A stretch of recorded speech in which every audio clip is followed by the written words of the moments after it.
হরে কৃষ্ণ। রাধে রাধে। গৌর পূর্ণিমার মাহাত্ম্য এবং মহাপ্রভুর আবির্ভাব রহস্য।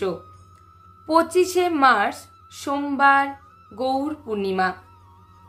ফাল্গুন মাসের পূর্ণিমা তিথিকে গৌর পূর্ণিমা তিথি বা দোল পূর্ণিমা তিথি বলা হয়ে থাকে।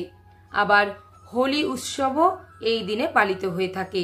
এই তিথিতে পরম পুরুষোত্তম ভগবান শ্রীকৃষ্ণ শ্রীমতী রাধা ঠাকুরণীর ভাবকান্তি অঙ্গীকার করে তিনি শ্রীকৃষ্ণ চৈতন্য মহাপ্রভু রূপে আমাদের মতো কলিহত জীবেদের উদ্ধারের জন্য আবির্ভূত হন। গোলকের প্রেমধন হরিনাম সংকীর্তনকে সঙ্গে করে নিয়ে শ্রীধাম নবদ্বীপে মাতা শচীদেবী এবং পিতা জগন্নাথ মিশ্রের দশম সন্তান রূপে আবির্ভূত হন।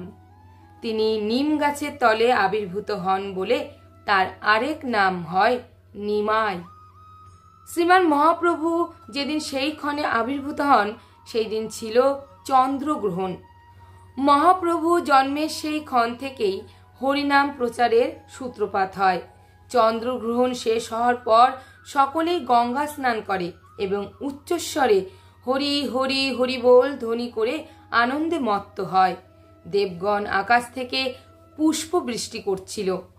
এই তিথিটি অত্যন্ত মহিমান্বিত তিথি।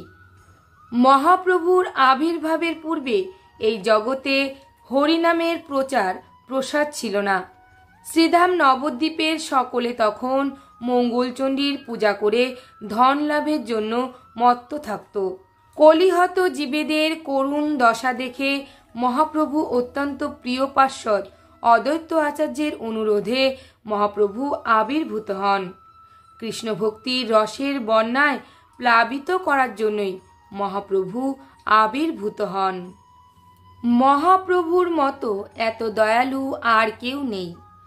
জাত বংশ কোনো কিছুই বিচার না করে অকাতরে সকলের মাঝে হরিনাম বিতরণ করেন।